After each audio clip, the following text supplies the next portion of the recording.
So as a marketing NCO, you do a lot more than just purchasing promotional items or running events. You're kind of the person that does a little bit of everything. You're doing social media, you're purchasing, you're helping with contracts, you're doing national marketing programs, and all at the same time, you're actually customer service for your recruiters as well, and making sure that they're getting what they need from marketing.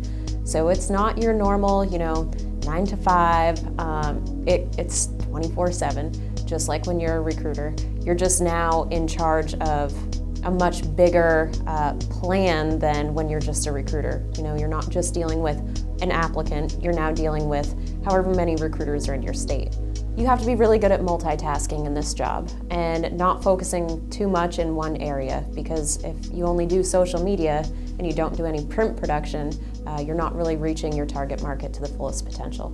Oftentimes you're going to run into moments where a recruiter's going to ask you for something and you're not really sure if you're going to be able to make it happen, whether it's regulations that are restricting you or your budget. So you really have to try and be creative and use a different skill set in order to make sure your recruiters get what they need. So NGR 6011 outlines all of your roles and responsibilities as a marketing NCO. And that's not everything that you do, but it's a good starting point to make sure that you're on track. One of the best parts about the job is that you get to work with other states and kind of steal, the good things that they're doing, what's trending, so you don't always have to reinvent the wheel yourself.